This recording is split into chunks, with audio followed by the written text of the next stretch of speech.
विधानसभा चुनाव के बीच छत्तीसगढ़ में भाजपा और कांग्रेस के राष्ट्रीय नेताओं का लगातार दौरा जारी है।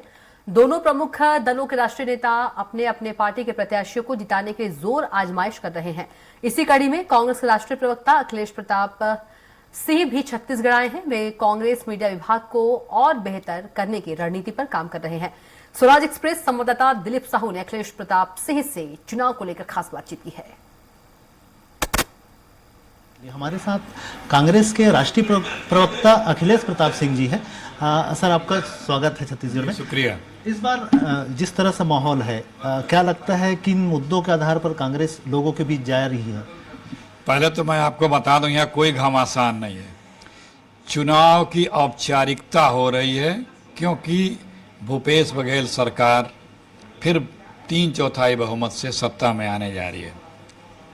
अब की बार 75 पार भूपेश सरकार। तो पहले तो कोई घमासान नहीं है। दूसरी बात कि जो वादे भूपेश जी ने इसके पहले चुनाव में किए थे उसका 95% ज़्यादा वो विद इन मंथ पूरा कर दिए। हिंदुस्तान के पॉलिटिक्स में कांग्रेस पार्टी की यही खूबी और विश्वसनीयता है कि जो वो कहती है वो करती है। भूपेश बघेल का यहाँ काम बोल रहा है, बीजेपी वालों को जुबान बोल रहा है। बीजेपी के तमाम बड़े नेता, चाहे अमित शाह की बात करें, अभी नरेंद्र मोदी जी का फिर दौरा होने वाला है, लगातार केंद्रीय मंत्रियों का दौरा हो रहा है, कितनी चुनौती रहेगा आप लोगों की? वो कोई चुनौती है ही नहीं है। वो एक कोरम पूरा करने आ रहे हैं क्योंकि उन लोगों की कोई विश्वसनीयता नहीं है। जो वो बोलते हो कभी करते नहीं है। 24,000 करोड़ का लगभग बस्तर एरिया में नगर नार स्टील प्लांट है। बनने के पहले ही उसे अपने मित्रों को बेचने के लिए घोषित कर दिया गया। हो रहे हैं मोदी जी हो चाहे अमित शाह जी, इनका कहना है कि नगरनार नहीं बेचा जाएगा, नगरनार बस्तर की जनता तो दिखा दें कैबिनेट डिसीजन। जैसे इन्होंने नगरनार बेचने का पार्लियामेंट में जवाब दिया है सरकार के निर्णय का, उसी तरह का एक आदेश दिखा दें। इनका विश्वास कौन करता है? दिन भर तो झूठ बोलते हैं। इन रोजाना तो ये झूठे सब जवाब दिखाते हैं। तो इनकी विश्वसनीयता तो जीरो हो चुकी है। इसी कारण से आज वो कुछ भी कहें, कुछ भी वादा करें, कल कुछ भी मैनिफेस्टो में लाते जाएं, कोई उन पे यकीन करने वाला नहीं हो चुका है। महाराष्ट्र के डिप्टी सीएम फडणवीस जी आए थे, उन्होंने भूपेश जी को गजनी कह दिया, उस तरह का संबोधन किया कि भूल जाते हैं, वादे करते हैं लेकिन पूरा नहीं करते। हारते हुए देखने के बाद अपने आप का वो आपा खो बैठे हैं। मुख्यमंत्री का ये अपमान नहीं कर रहे हैं, ये छत्तीसगढ़ियों का अपमान कर रहे हैं। छत्तीसगढ़ के सबसे प्रिय लोकप्रिय तेजस्वी मुख्यमंत्री भूपेश बघेल जी हैं।